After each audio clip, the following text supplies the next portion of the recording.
Ini orang bernazar agar dia berdiri di bawah matahari sambil berpuasa selama Nabi Shallallahu Alaihi Wasallam berkhutbah. Dia melakukan itu sebagai bentuk pengagungan dirinya seraya mendengar khutbahnya Nabi Shallallahu Alaihi Wasallam. Nabi pun Shallallahu Alaihi Wasallam memerintahkan ayyaqud agar dia duduk wa yastadhil dan cari tempat berteduh. Padahal berdiri juga bisa jadi salah satu bentuk ibadah di ibadah-ibadah lain, di ritual-ritual yang lain. Contoh di dalam sholat, berdiri ibadah di dalam sholat, tapi lagi ngedengerin Rasul khutbah dia berdiri, ibadah bukan? Dapat gak? Bisa jadi sebuah praktek ini bentuk ibadah di dalam satu ibadah, oke.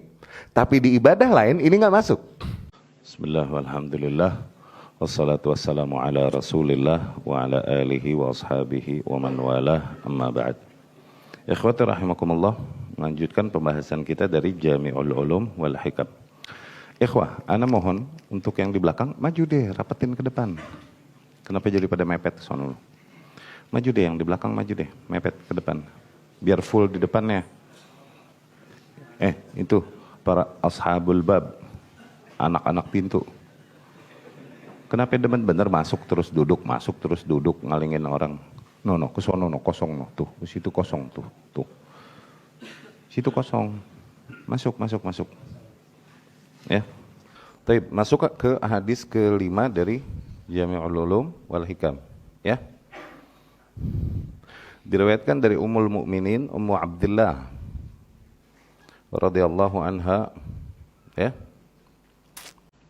Aisyah radhiyallahu anha, beliau berkata, Rasulullah sallallahu alaihi wasallam bersabda, "Man ahdatsa fi amrina hadza ma laysa minhu fahuwa radd."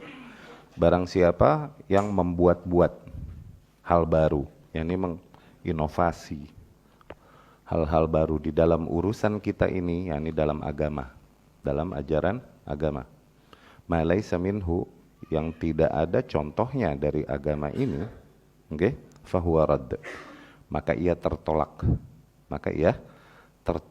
Barang siapa yang membuat-buat muhdats, yakni inovasi-inovasi baru di dalam agama yang telah disempurnakan oleh Allah ini, ya. Yang tidak ada ajarannya padanya, yakni tidak ada usulnya, tidak ada contohnya, fahuwa radd, maka ia tertolak, ya. Diriwayatkan Imam Bukhari dan Muslim, dan di dalam riwayat Imam Muslim rahimahullah, man amila amalan, barang siapa yang mengamalkan sebuah amalan, ya, laisa alaihi amruna, yang tidak ada contohnya dari kita,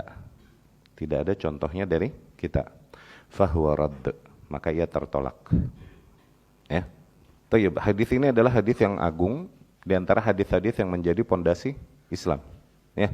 Di antara hadis-hadis yang menjadi pondasi Islam, dan dikatakan di antara dua pondasi Islam utama ada dalam hadis niat Umar bin Al-Khattab dan hadis Ummul Mukminin Aisyah yang ini radhiyallahu anha. Hadis niat berbicara tentang a'malul qulub, amalan hati, dan hadis Aisyah ini berbicara tentang amal al-jawarih.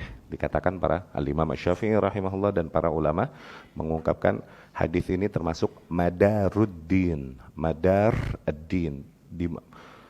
nilai yang dimana agama berporos padanya, ya. Nilai yang dimana agama berporos padanya, ya. Qala rahimahullah, al-Imam rahimahullah berkata, hadis ini kharrajah fi sahihain, diriwayatkan di dalam sahihain, dalam Sahih Bukhari dan Muslim, dari riwayatnya Qasim bin Muhammad, dari amehnya tuh, dari bibinya, yakni Aisyah radhiyallahu anha. Qasim bin Muhammad bin Abi Bakar, anaknya Abu Bakar, saudaranya Ummul Mukminin Aisyah. Nah, Qasim meriwayatkan dari ammahnya, dari encing, ya, dari bibinya, ya, dari saudari bapaknya Ummul Mukminin Aisyah radhiyallahu anha. Wa alfadhuhu mukhtalifah, dan lafaz hadis ini yakni redaksinya berbeda-beda, tapi maknanya mutaqarib, maknanya dekat satu sama lain, ya. Dan di dalam beberapa redaksinya fi ba'd alfadhih man ahdatsa fi dinina, barang siapa yang membuat hal-hal baru di dalam agama kita ini, tuh, ya.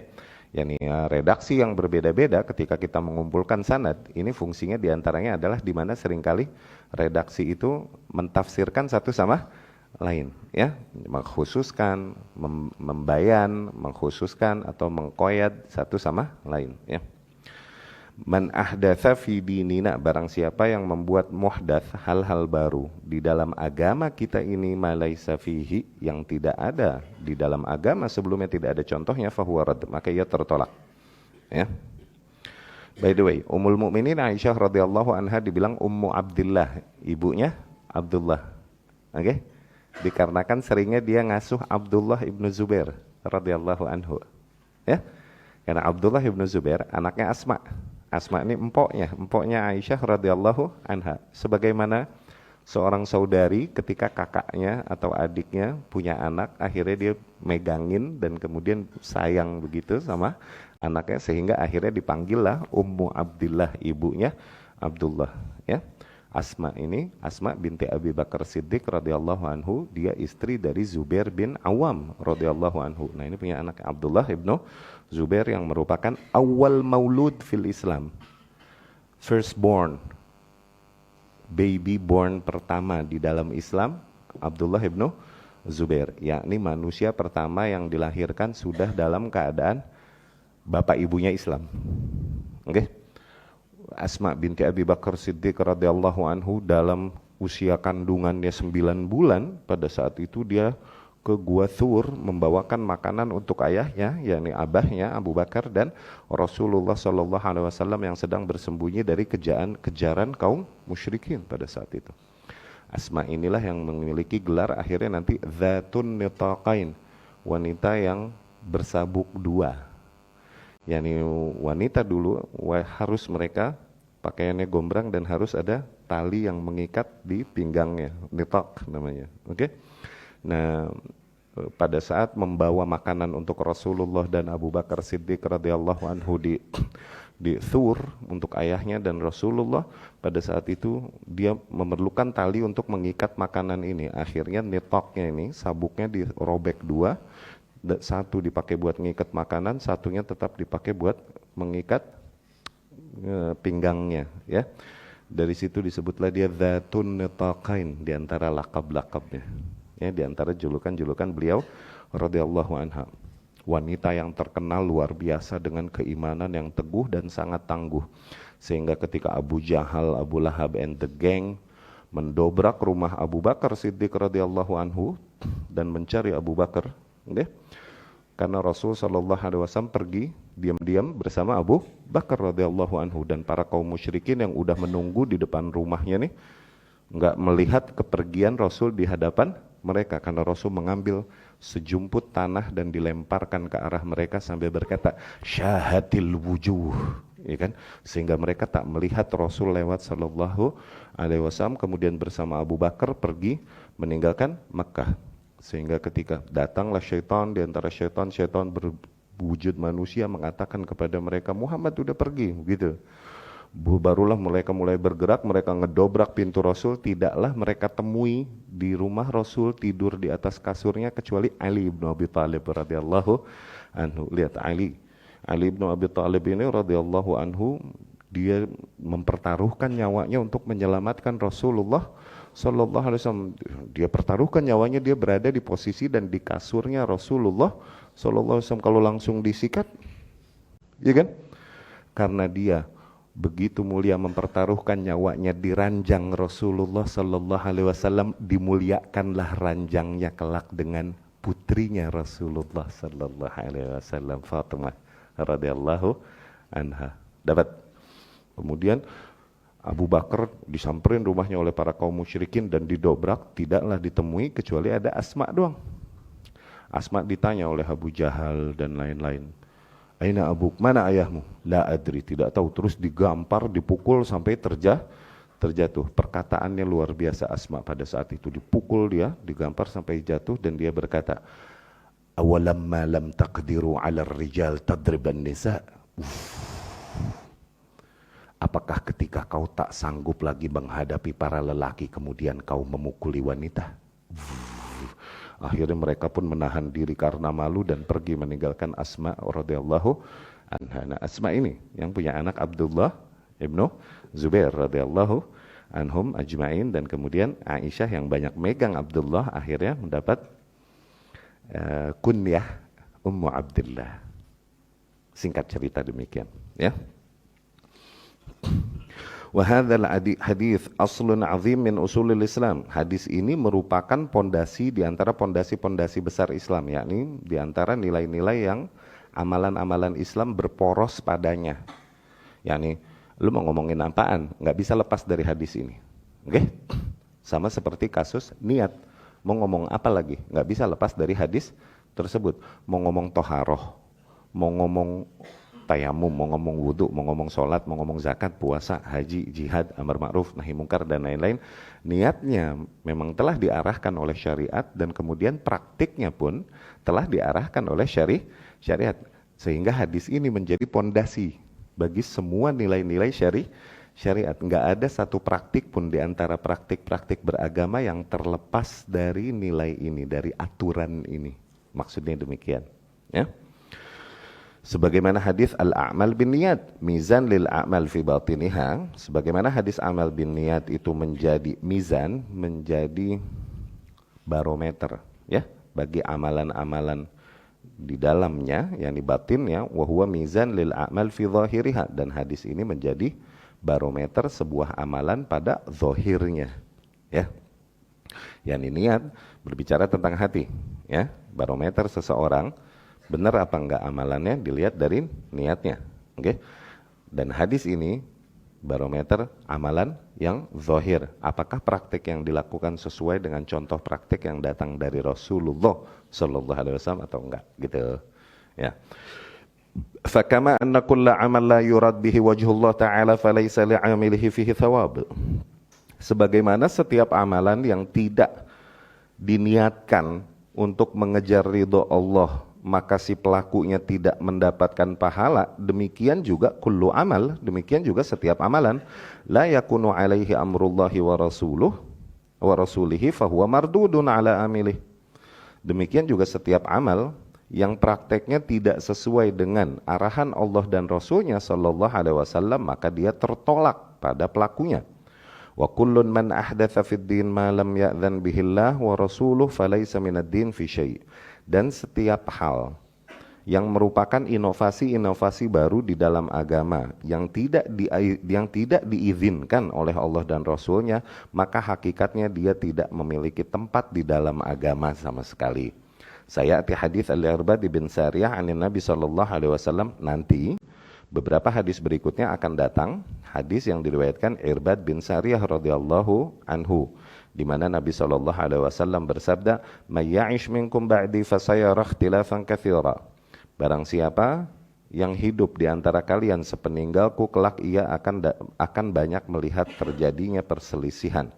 Fa'alaikum bisunnati wa sunnatil khulafa ar-rasyidin al-mahdiyyin. Maka yang wajib atas kalian agar berpegang teguh kepada sunnahku dan sunnah para khulafa ar-rasyidin yang senantiasa mendapatkan bimbingan min ba'di sepeninggalku.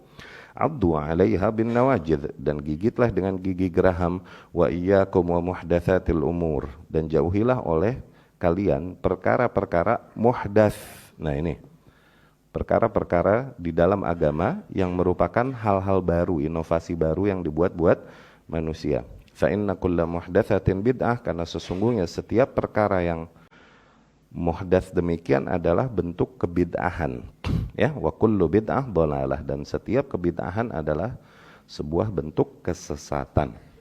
Nanti akan dibahas hadis itu di beberapa hadis berikutnya. Wa kan yaqul fi khutbatih, dan Nabi sallallahu alaihi wasallam biasa berkata di dalam khutbahnya, inna asdaqal hadithi kitabullah wa khairal hadyi hadyu Muhammad. Sesungguhnya sebenar-benarnya ucapan adalah kitabullah, dan sebaik-baiknya petunjuk adalah petunjuknya Muhammad sallallahu alaihi wasallam. Wa syarral umur muhdatsatuha, dan sesungguhnya seburuk-buruknya perkara adalah hal-hal yang sifatnya inovasi di dalam beragama, muhdats. Ya. Wa sanuakhir al-kalam 'anil muhdatsat ila dzikr hadits al-Irbad al-musyar ilaih, wa natakallam hahuna 'ala al-a'mal allati laisa 'alaiha amru syari' wa raddiha. Nanti pembicaraan tentang muhdats, akan kita tunda penjelasannya di dalam penjelasan hadisnya Irbad bin Sariyah nanti, pembicaraan tentang muhdatsnya mah. Adapun di hadis ini kita akan berbicara tentang amalan yang tidak sesuai dengan contoh syariat saja dan bahwasanya amalan tersebut tertolak. Tuh, ya.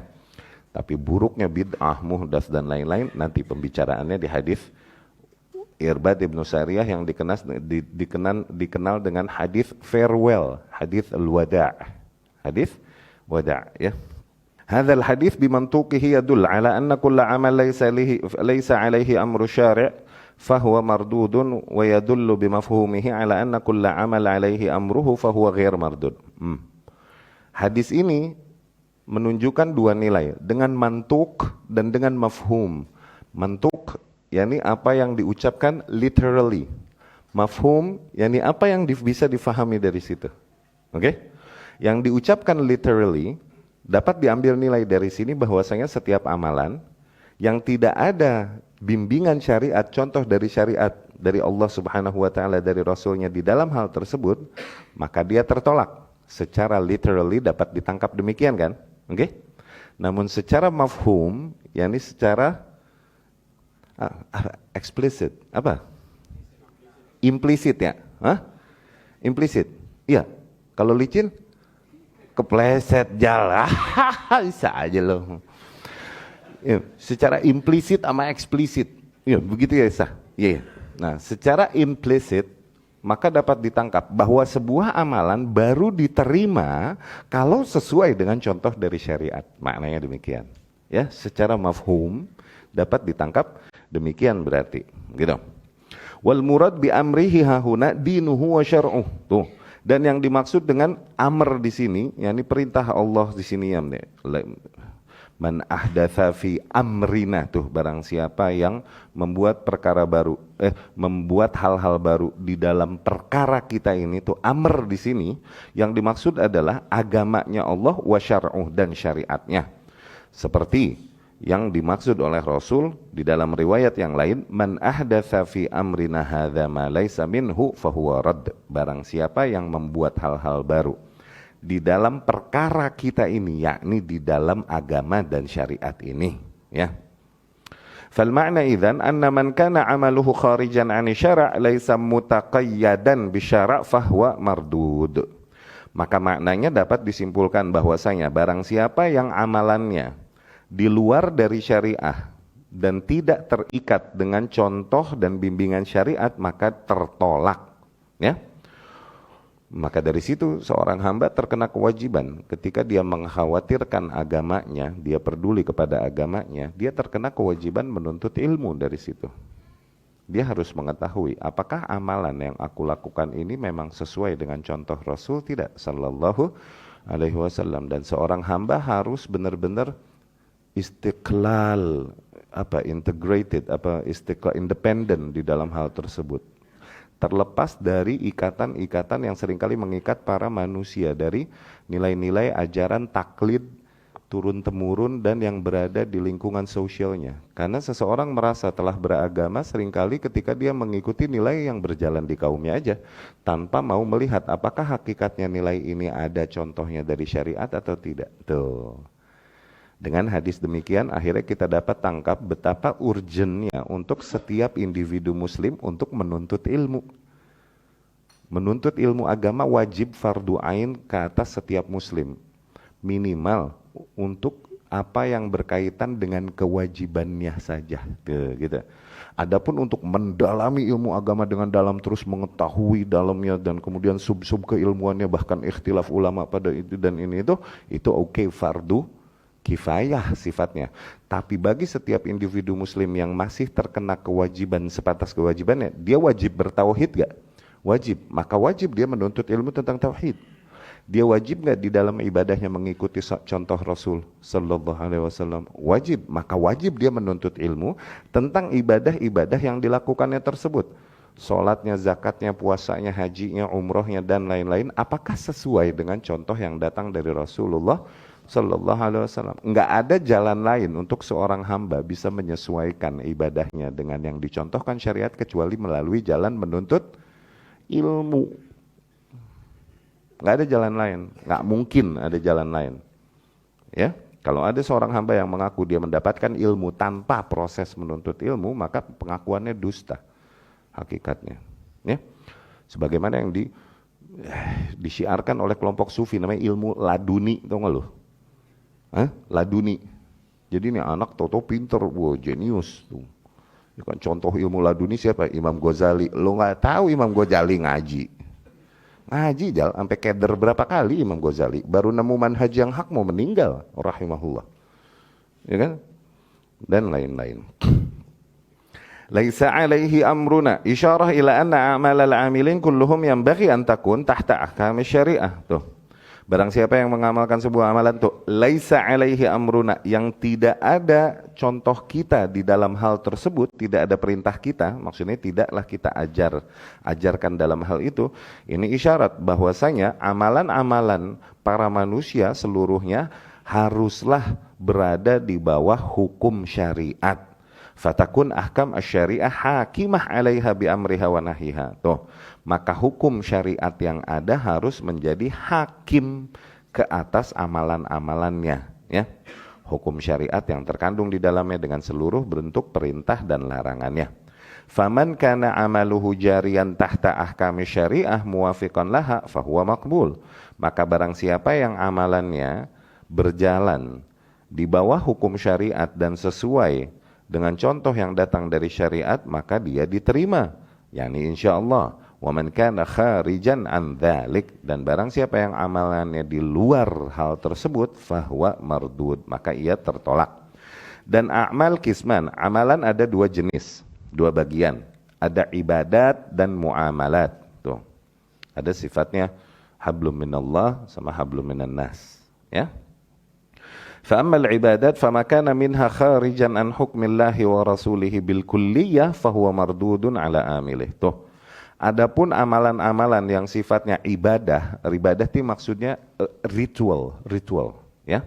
Ritual yang di luar hukum Allah dan Rasulnya secara keseluruhan, yakni ibadah atau ritual tersebut memang benar-benar sama sekali tidak ada contohnya dari Allah dan Rasulnya sallallahu alaihi wasallam, maka dia mardud ala amilih, maka amalan tersebut tertolak total, ya, ke atas pelakunya. Wa amiluhu yadkhul tahta qaulihi ta'ala, dan si pelakunya akhirnya dia tercakup di dalam firman Allah Subhanahu wa taala, am lahum syuraka syara'u lahum minad din ma lam ya'zam bihillah. Apakah mereka memiliki sekutu-sekutu lain yang membuatkan agama baru bagi mereka yang tidak diizinkan Allah? Tuh, yakni apakah mereka punya sesembahan-sesembahan lain selain Allah yang membuatkan bentuk-bentuk beragama baru bagi mereka yang tidak ada keterangannya dari Allah Subhanahu wa ta'ala. Tuh, dikhawatirkan mereka tuh begitu. Karena kalau mereka menyembahnya Allah, mengikutinya Rasul, harusnya mereka nggak melakukan ibadah itu. Karena agama yang datang dari Allah dan Rasul tidak mengajarkan itu. Ketika mereka melakukan itu, seolah-olah mereka punya Tuhan lain yang bikinin syariat baru buat mereka. Mereka punya nabi lain yang bikinin contoh baru buat mereka. As if, seolah-olah. Ya. Faman taqarraba ilallah bi'amal lam yaj'alhu Allahu wa rasuluhu qurbatan ilallah fa'amaluhu batilun mardudun alaihi. Tuh, maka barang siapa yang mencoba PDKT kepada Allah, tuh, mencoba mendekatkan diri kepada Allah, yakni seseorang melakukan ibadah, tujuannya kan pendekatan diri kepada Allah kan. Barang siapa yang melakukan upaya demikian, dengan sebuah amalan yang Allah sendiri dan Rasulnya Sallallahu Alaihi Wasallam tidak menjadikan amalan tersebut sebagai bentuk pendekatan diri kepada Allah, maka amalannya tersebut batil, tertolak atasnya. Wa huwa syabih bihalil ladzina kanat salatuhum indal baiti muka'an wa tasdiyah.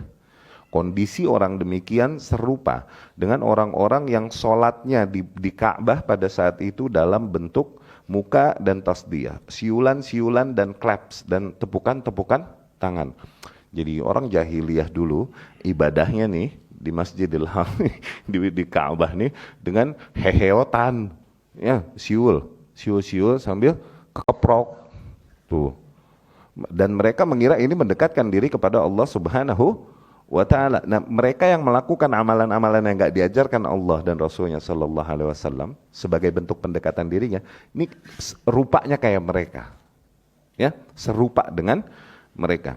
Wa hadza kaman taqarraba ila Allah ta'ala bi sima' al-malahi aw bir-raqs aw bi kashf ar-ra's fi ghair al-ihram wa ma ashbah dhalik min al-muhdatsat allati lam yashra'illahu wa rasuluhu at-taqarruba biha bil kulliyah. Perumpamaan mereka seperti orang-orang yang mendekatkan diri kepada Allah dengan cara mendengar malahi, yakni mendengar irama-irama, dendangan-dendangan atau irama-irama seiring dengan tarian-tarian atau dengan membuka kepala dalam kondisi selain ihram atau hal-hal serupa demikian yang termasuk bentuk muhdatsat, bentuk hal-hal yang sifatnya inovasi-inovasi baru di dalam agama yang tidak disyariatkan oleh Allah dan Rasulnya sallallahu alaihi wasallam untuk mendekatkan diri kepada Allah dengan cara itu sama sekali bil kulliyah. Okay? Yang sebagian kaum melakukan pendekatan diri kepada Allah dengan musik dan dengan tarian sufi. Ya. Cupi. Kadang mereka muter-muter itu dan dengan instrumen-instrumen, okay? Atau di antara mereka ada yang kemudian menjemur dirinya di bawah matahari. Mereka katakan itu di antara bentuk pendekatan diri kepada Allah Subhanahu wa ta'ala, padahal itu tidak disyariatkan sama sekali oleh Allah dan Rasulnya sallallahu alaihi wasallam sama sekali. Walaysa makana qurbah fi ibadah yakun qurbah fi ghairiha mutlaqan. Awas. Dan juga by the way mesti difahami nih, bukanlah sebuah amalan yang menjadi bentuk pendekatan diri kepada Allah di dalam sebuah ibadah menjadi bentuk mendekatkan diri kepada Allah di dalam ibadah yang lain. Belum tentu. Awas. Bukanlah sebuah amalan yang dimana di dalam satu ibadah amalan itu sebagai bentuk pendekatan diri kepada Allah benar, okay? Menjadi sebuah bentuk pendekatan diri kepada Allah di ibadah yang lain. Enggak mesti begitu. Awas. Ya. Kalaupun ini disyariatkan, tapi disyariatkannya di situ, bukan di sini. Awas. Ketika dipaksakan, ngaco. Ya. Jadi baru lagi ujungnya. Faqad ra'a Nabi sallallahu alaihi wasallam rajulan qa'iman fi syams. Di antaranya kasusnya nih. Nabi sallallahu alaihi wasallam melihat seseorang berjemur, fasa'ala anhu, dan Rasul berkata tentangnya, waqil, dan dikatakan innahu nazar ayyaqum wa la yaq'ud wa la yastadhil wa ayyasum. Sesungguhnya dia bernazar. Najarnya berjemur jal. Dia bernazar untuk terus berdiri dan tidak duduk dan tidak ngiuhan. Tuh, yastadhil yakni ngiuhan. Berteduh, tidak berteduh. Dan dia berpuasa dalam kondisi demikian. Maka amarahun Nabi sallallahu alaihi wasallam, Nabi pun sallallahu alaihi wasallam memerintahkan ayyaqud, agar dia duduk wa yastadhil, dan cari tempat berteduh. Wa ayyutimma saumah, tapi puasanya terusin. Ya. Falam yaj'al qiyamahu wa buruzahu fi syams qurbatan yuwaffi binadriha. Di situ jelas Nabi sallallahu alaihi wasallam tidak membenarkan berdirinya dia dan berjemurnya dia sebagai bentuk ibadah yang harus dia tepati dan penuhi nazarnya di situ. Nabi enggak benarkan. Wa qad ruwiya, diriwayatkan, anna dzalika kan fi yaumi jum'ah inda sima' khutbatin Nabi sallallahu alaihi wasallam, bahwasanya kejadian itu pada saat itu terjadi insiden, ya. Insiden itu terjadi pada saat khutbah Nabi sallallahu alaihi wasallam hari Jumat. Wa huwa 'alal mimbar, ketika Nabi berada di atas mimbar. Fa nadzar ayyakum wa la yaq'ud wa la yastadhil ma dama an-nabiyyu yakhthub. Tuh, ini orang bernazar agar dia berdiri di bawah matahari sambil berpuasa selama Nabi sallallahu alaihi wasallam berkhutbah. Berangkat dari semangat gak? Kita berhusnudzon, berangkat dari semangat yang baik. Lihat, berarti mereka generasi Nabi bukan? Sallallahu alaihi wasallam, generasi Nabi, dan mereka melewati proses belajar dan proses belum tahu. Siapa kita untuk nggak belajar dan langsung tahu? Bahkan mereka, generasi Nabi, melewati proses belajar, melewati proses belum tahu, bahkan melewati proses error dan trial. Iya gak? Sampai Nabi mengoreksinya sallallahu alaihi wasallam. Iya kan? Wa huwa alama. Fa nadhara wa yakum i'dhaman li sima' khutbah Nabi. Dia melakukan itu sebagai bentuk pengagungan dirinya kepada pengagungan dirinya seraya mendengar khutbahnya Nabi sallallahu alaihi wasallam. Dia mengagungkan khutbah Nabi segitunya maksudnya sallallahu alaihi wasallam. Walam yaj'alin Nabi sallallahu alaihi wasallam dzalika qurbatan yuwaffi binadri. Nah, tapi di situ tidak Nabi benarkan, tidak Nabi benarkan tindakan tersebut sebagai bentuk sebuah ibadah yang dia harus penuhi nazarnya di situ. Ma'annal qiyam ibadah, padahal berdiri juga bisa jadi salah satu bentuk ibadah di ibadah-ibadah lain, di ritual-ritual yang lain. Contoh di dalam sholat, berdiri gak? Berdiri ibadah di dalam sholat, tapi lagi ngedengerin Rasul khutbah dia berdiri ibadah bukan? Bukan, awas, dapat gak? Bisa jadi sebuah praktek ini bentuk ibadah di dalam satu ibadah, oke. Tapi di ibadah lain ini nggak masuk, oke? Tuh, seperti di sholat atau di azan, tuh azan berdiri ibadah nggak? Yang azan bukan lo. Apa boleh azan selonjoran? Nggak boleh. Dan juga berdoa di Arafah tuh boleh sampai berdiri, ya?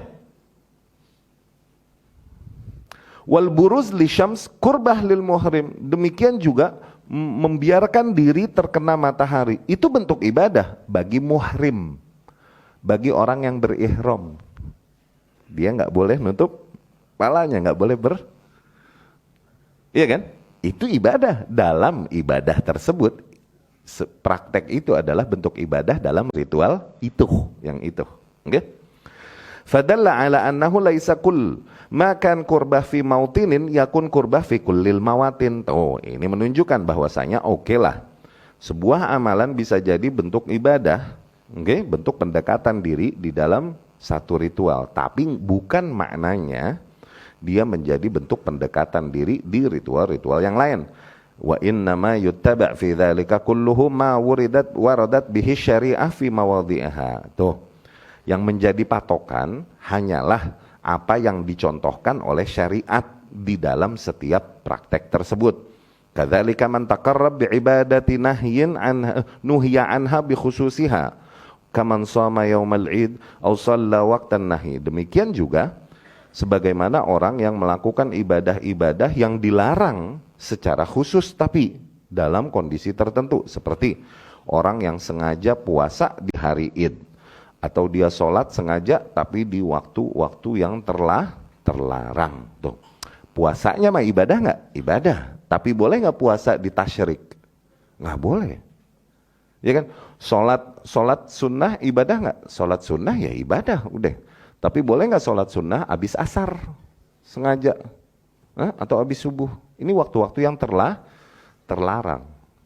Ya. Jadi sekali lagi tidaklah sebuah bentuk ibadah absah di beberapa ritual dan kemudian di setiap ritual boleh kayak begini. Yang hadisnya Ibnu Umar radhiyallahu anhu pernah kita ceritakan. Ibnu Umar radhiyallahu anhu atisa rajulun jamba Ibnu Umar. Seseorang bersin di samping Ibnu Umar. Hajim tuh bersin. Oke? Ibnu Umar terus ini orang habis bersin berkata alhamdulillah. Begitu. Alhamdulillah wassalatu wassalamu ala Rasulillah. Tuh ditambahin pakai bonus, bersolawat. Ibnu Umar radhiyallahu anhu mengingkarinya. Oke? Laisa hakadha 'allamana an-nabi sallallahu alaihi wasallam. Enggak begini Nabi kita dulu mengajarkan kita sallallahu alaihi wasallam. Inna ma 'allamana idza atisna alhamdulillah. Yang diajarkan pada kita hanyalah sebatas kalau kita bangkis bilang alhamdulillah. Tayyib. Assalatu wassalamu ala Rasulillah, salawat enggak? Salawat, ya ayyuhalladzina amanu shollu ala innallaha wa malaikatahu yusholluna ala nabi. Tapi apakah kemudian sholawat disyariatkan di setiap kondisi? Enggak. Kapan sholawat? Bagaimana bentuknya? Gitu. Dapat ya? Adapun habis bersin, ibadah yang diajarkan adalah agar kita mengucapkan alhamdulillah. Sholawat kalaupun mulia, tapi enggak di situ tempatnya. Terus nanggung, kenapa habis bersin sholawat? Kalau mau ibadah habis bersin baca Al-Baqarah dong, 2,5 juz. Kenapa cuma sholawat? Begitu jauh. Oke. Tayyib. Wa amma man amila amalan asluhu masyru'un wa qurbatun thumma udkhila fihi ma laysa bimasyru'in. Nah, ini yang dibilang bid'ah idofiyah. Jadi bid'ah ini ada dua, Jal. Ada bid'ah asliyah, bid'ah original, sama bid'ah idofiyah, sama bid'ah yang sifatnya tambahan aja. Jadi amalan, ada amalan-amalan bid'ah yang emang dari dasarnya nggak ada contohnya sama sekali udah. Oke? Maulidan, iya kan? Sromirot, dan semua perayaan-perayaan itu bid'ah asliyah atau bid'ah mutlakoh. Ada bid'ah idofiyah, ada bid'ah yang sifatnya tambahan. Yani amalan, hakikatnya amalan itu masyru'. Cuman ada inovasi-inovasi tambahan-tambahannya. Seperti sebagian kaum yang kita alami sendiri dulu di Sukabumi. Habis si imam mengatakan Rabbi ghairil maghdubi alaihim waladdallin. Ini imam bilang dulu Rabbighfirli, baru amin tuh. Ini di Jawa Barat berjalan tuh sebagian. Nah, hakikatnya baca jahar amin ini sunnah nggak? Sunnah, ada contohnya. Cuman ada tambahan yang nggak diajarkan di dalam syariat. Itu yang dibilang bid'ah idofiyah, tambahan. Ya.